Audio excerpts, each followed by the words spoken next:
रहीम अस्सलाम नाज़रीन। नाज़रीन, आप देख रहे हैं बिज़नेस आवर और मैं हूं असद काजी।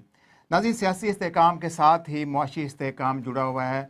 आज हम स्पेशली पाकिस्तान की मईशत पर बात करेंगे। मेरे साथ माहिर मुआशियात अहमद चुनाई साहब हैं, बिजनेसमैन भी हैं, डायरेक्टर पाकिस्तान स्टॉक एक्सचेंज भी हैं और इसके अलावा चैरिटी का भी काम करते हैं। अहमद चुनाई साहब, आपको प्रोग्राम में वेलकम करता हूँ।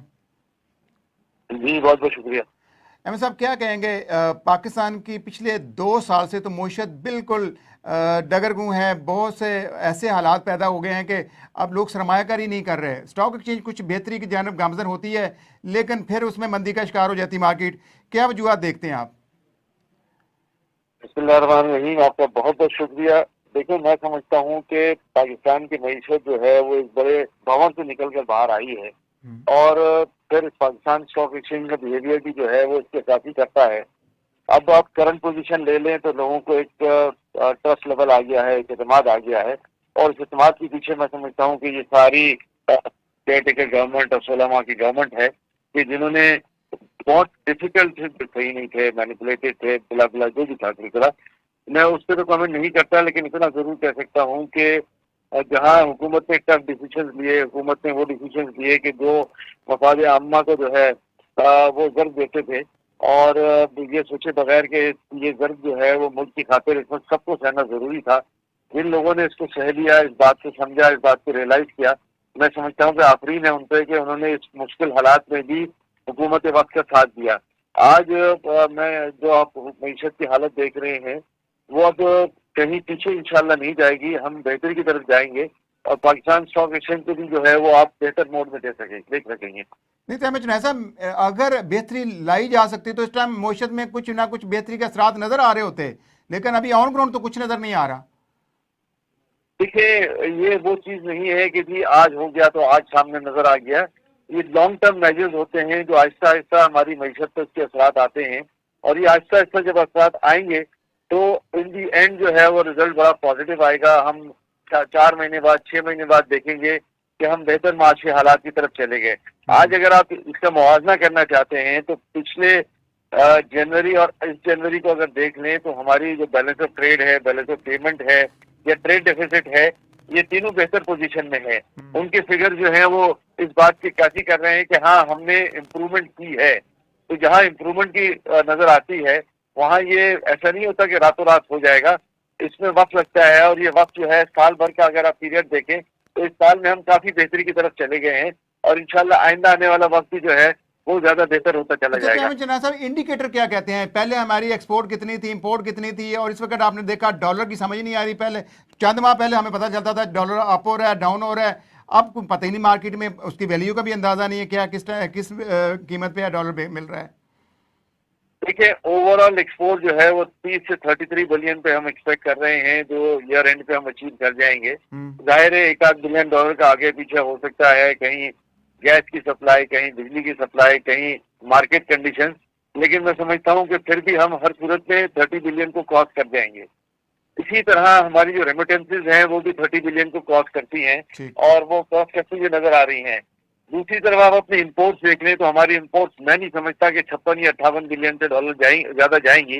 और ये 56 से 58 बिलियन डॉलर का मतलब ये है कि ओवरऑल हम जो है वो ट्रेड डेफिसिट पे तो जरूर जा रहे हैं, लेकिन फिस्कल डेफिसिट पे नहीं जा रहे। हमारी जो रेमिटेंसेज हैं वो इंपोर्ट्स को कवर कर जाती हैं और हम जो है वो बेहतर पोजीशन में आ जाएंगे। हमारा बैलेंस ऑफ पेमेंट जो है वो बिल्कुल सही चला जाएगा। अच्छा सर, हमारे IMF से मुज़ाकरात भी चल रहे हैं, शायद आप एक अरब डॉलर इनको मिल भी जाए, लेकिन क्या इदारों की निजकारी जरूरी हो गई थी?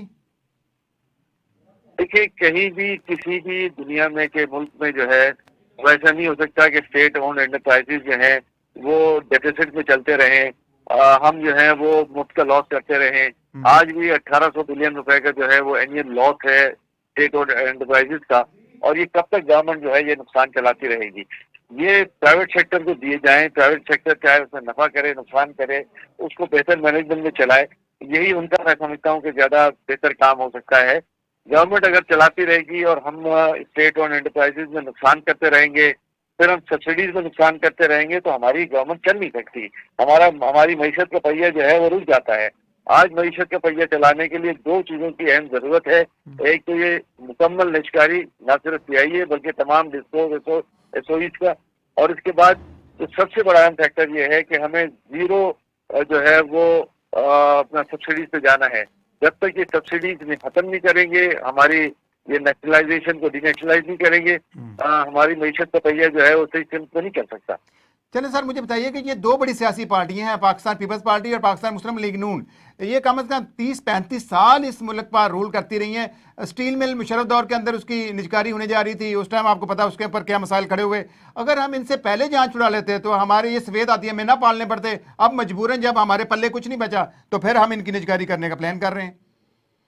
देखिए, मुतवातिर गलत फैसलों ने जो है वो हमें इस नहज पे पहुंचाया है।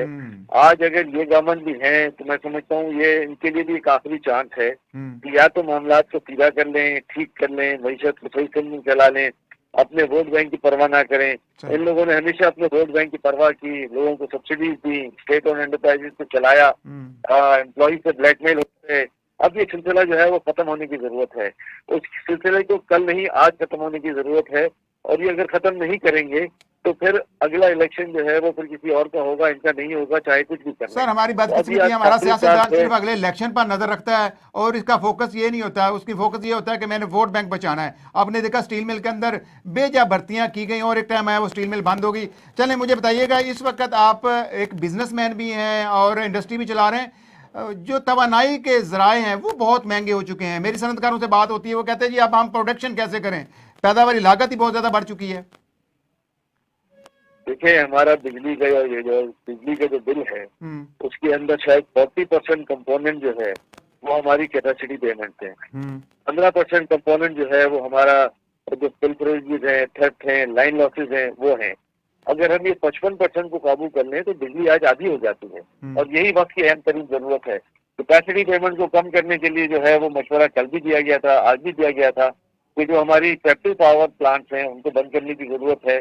गैस की सप्लाई इनको करें जिनको कैपेसिटी पेमेंट हम कर रहे हैं, और दूसरी तरफ इनसे बिजली लें, बिजली का इस्तेमाल ज्यादा हो। आज 48,000 मेगावाट आपके पास इंस्टॉल्ड कैपेसिटी है, लेकिन मेरा ख्याल है कि जो आपकी रनिंग कैपेसिटी है वो 20-22,000 चल रहा है आज भी। तो अभी 30,000 एक्स्ट्रा कैपेसिटी को जो है वो हम कहाँ लेके जाएंगे? इस कैपेसिटी को यूज करने की जरूरत है। हमारी जो हम कैपेसिटी पेमेंट कर रहे हैं उनको बंद करने की जरूरत है। मुल्क जो है उसमें तबाह हो जाएगा। तो ये जो मशवरे हैं वो विफाकी सतह पर सबके पास मौजूद हैं। सबने जो है वो इस पर काम करना है और मुल्क की मफाद को पेश नजर रखते हुए इस पे ज्यादा से ज्यादा अमल दरामद करने की जरूरत है। हमने अगर बीमारी का इलाज करना तो हमने पहले बीमारी की तशखीस भी करनी है। IPP के साथ जो महंगे मुआहदे किए गए थे उसका खमियाजा अब पूरा मुल्क भुगत रहा है, हमारी कौम भुगत रही है। तो क्या ये मुआहदे अब रिवाइज नहीं हो सकते और फिर हम ईरान से क्या सस्ती गैस और बिजली नहीं खरीद सकते? देखिए, IPP पहले भी गलत मुआहदों पे चली, इसके बाद जो उसके मुआहदे रिन्यू हुए खान साहब की गवर्नमेंट में वो भी एब्सोल्युटली एक फियास्को था, और आज हम इसको जो है वो भुगत रहे हैं। आज भी जरूरत ये है कि भाई नेशनल इमरजेंसी के तहत इनसे बैठ के बात की जाए, चीजों को ठीक किया जाए और ये मसलियत के काम को खत्म किया जाए। जाहिर है पाक ईरान गैस पाइपलाइन एक बड़ा एम्बिशियस और बड़ा अच्छा मंसूबा है। सस्ती गैस पाकिस्तान में आ सकती है, बहुत सारी चीजें जो है वो पाकिस्तान इससे फायदा उठा सकता है। अब इसमें जो इंटरनेशनल सैंक्शंस हैं उसको नेगोशिएट करने की जरूरत है। इस वक्त मुल्की मफाद की जरूरत है। अगर मुल्की मफाद में ये काम नहीं किया गया और हमने दूसरे अपने मफादात देखे तो फिर मैं समझता हूँ कि हमारी मईशत जो है वो आगे प्रोग्रेस नहीं कर पाती। अच्छा सर, कराची सबसे ज़्यादा रेवेन्यू कमा कर देने वाला शहर है, लेकिन कराची के हालात हम सब के सामने हैं। अब आप क्या देख रहे हैं? पीपल्स पार्टी की गवर्नमेंट फिर बन चुकी है सिंध के अंदर, अब कुछ बेहतरी के इम्कान नजर आ रहे हैं आपको सिंध में और खसूसी तौर पर कराची में? देखिए, पहली बात तो मैं आपको बताऊं कि उम्मीद के दामन तो हम कभी भी नहीं छोड़ते, चाहे वो कोई भी गवर्नमेंट हो। हम एक्सपेक्ट करते हैं कि बेहतर परफॉर्म करेंगे, लेकिन अनफॉर्चुनेटली कराची वो दूध देती गाय है जिसको अब ज़िबा किया जा रहा है और बुरी तरह ज़िबा कर दिया गया है। और अगर इसमें इम्प्रूवमेंट नहीं लाए तो जो एक रेवेन्यू जनरेटिंग सिटी है जो तकरीबन 57-58% जो है वो आपको रेवेन्यू दे रहा है, वो बिल्कुल तबाह बर्बाद हो जाएगा। कराची के इंफ्रास्ट्रक्चर की आप हालत देख लें, कराची की सड़कों की हालत देख लें, कराची की दूसरी सहूलियात की हालत की सूरत बड़ी गंभीर है। मैं समझता हूँ कि हम बिल्कुल तबाही के दाने पे हैं। आज मिसाल ले लें, इस्लामाबाद की, पिंडी की, लाहौर की, मुल्तान की, दूसरे बड़े शहरों की, वहाँ की हमें वाक़ई इम्प्रूवमेंट नजर आती है। कराची में क्यों वाक़ई इम्प्रूवमेंट नजर नहीं आती? तो इस शहर पे काम करने की जरूरत है। जो भी इस शहर के पहले इक़्तिदार में लोग बैठे हुए हैं, उनको चाहिए कि जी इस पे तवज्जो दें, और इसका अगर तवज्जो दी देंगे तो फिर मैं समझता हूँ कि न सिर्फ वो अपना कर्ज अदा नहीं कर सकेंगे, बल्कि कराची के साथ बड़ी ज्यादती और बड़ी नाइंसाफी होगी। नहीं सर, ये जुल्म कब से है? पहले एक सियासी पार्टी के कंट्रोल में था कराची, फिर दूसरी पार्टी, ये इनकी रस्साकशी चलती रही। अब आपके समझते हैं दोनों का अब गठजोड़ तो हो चुका है, अब तो अवाम के फायदे के लिए कुछ इकदाम उठाने चाहिए इनको, और खास तौर पर लॉ एंड ऑर्डर की सूरत हाल। अभी भी आपने देखा सरेआम लोगों से मोबाइल स्नैचिंग हो रही है, दहशतगर्दी भी होती है, फिर चोर बाजारी भी तो वैसे ही चल रही है।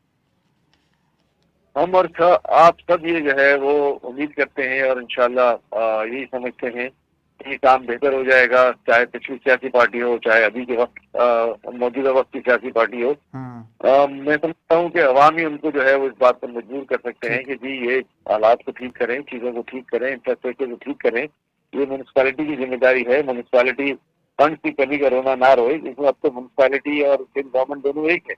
तो अब ये काम होने चाहिए। सर, अवाम के मैंडेट का एहतराम ही नहीं किया जाता। आपने देखा मेयर कराची के लिए कितने मसाइल खड़े रहे। आप दोबारा जब जनरल इलेक्शन हुए हैं उसके अंदर कराची के अवाम कहते हैं जी हमारा जो मैंडेट है वो चोरी हो चुका है। बहरहाल हमारी डिबेट चलती रहेगी। मुझे बताइएगा, real estate sector wise sector था जिसमें ओवरसीज पाकिस्तानी ब्लाइंड ट्रस्ट करके इन्वेस्टमेंट करते रहे हैं, अब उसके ऊपर भी टैक्सेस लग रहे हैं और सुनने में आ रहा है कि सरमायाकारी तो वैसे ही रुकी हुई है रियल एस्टेट सेक्टर में।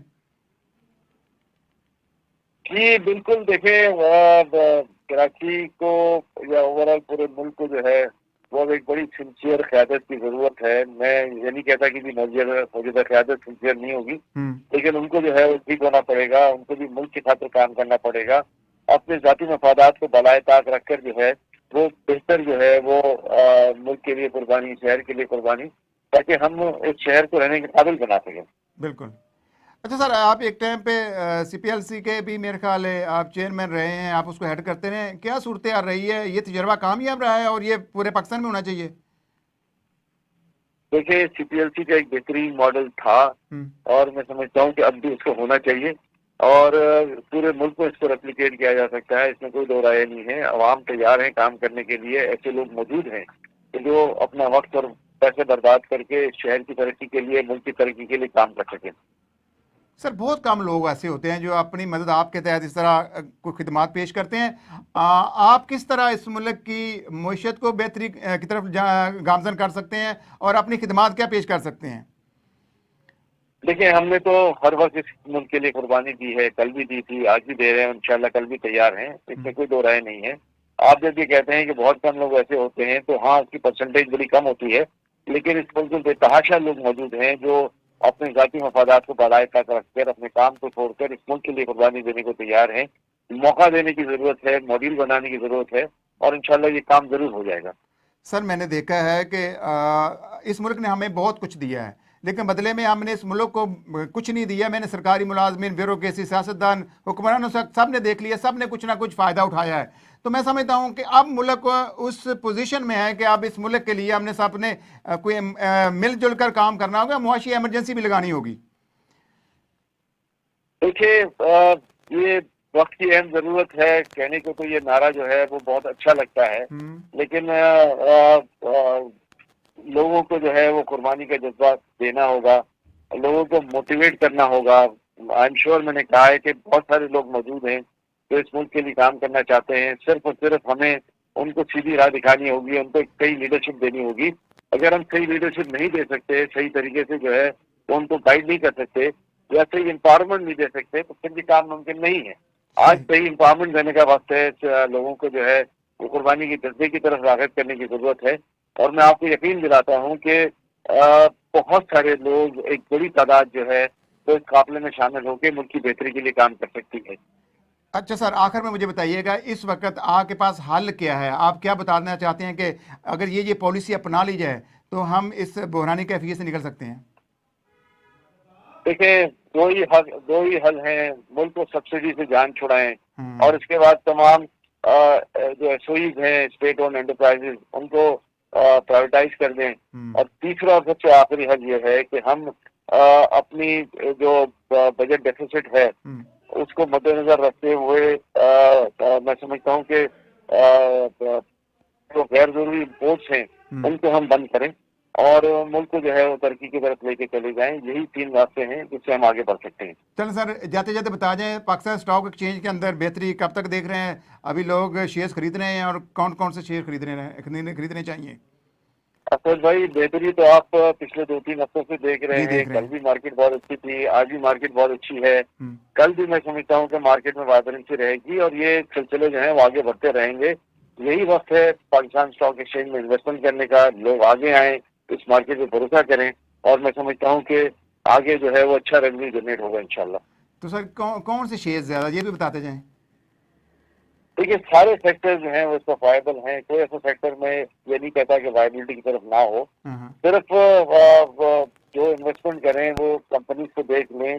कभी भी ये नहीं होना चाहिए कि बगैर देखे वाले आंख बंद करके हेयर से पे इन्वेस्टमेंट कर दें। आप कंपनीज को स्टडी करें, उनके रिजल्ट को देखें, उनके जो रिजर्व बिल्डअप कैपिटल है उसको देखें और उसके बाद फिर जो है वो इसमें इन्वेस्टमेंट करें। मैं समझता हूँ कि आप कहीं गलत नहीं जाएंगे इंशाल्लाह। चलें, आपका सर बहुत शुक्रिया। नेक्स्ट पे किसी दिन प्रोग्राम आप करेंगे। नाज़रीन, आपने मेरे मेहमान की बातें सुनी, इसमें कोई शक नहीं है कि पाकिस्तान के हालात कुछ बेहतरी की जानब गामज़ान है, लेकिन मैंने इंट्रो में कहा था कि सियासी इस्तेहकाम के बगैर मुआशी इस्तेहकाम नहीं लाया जा सकता। इस चीज़ के ऊपर उन्होंने थोड़ी सी उस तरह जवाबात नहीं दी जिस जो ज़रूरत थी इस वक्त। बहरहाल हालात हम सबके सामने हैं। मैं ये समझता हूँ कि इस वक्त तमाम सियासी पार्टियों को, तमाम स्टेक होल्डर को सर जोड़कर बैठना होगा और पाकिस्तान के लिए सोचना होगा, तब जाकर हम इस बुरानी कैफियत से निकल सकते हैं। आज के प्रोग्राम से इतना ही, कल फिर मुलाकात होगी। अल्लाह हाफ़िज़ नासर।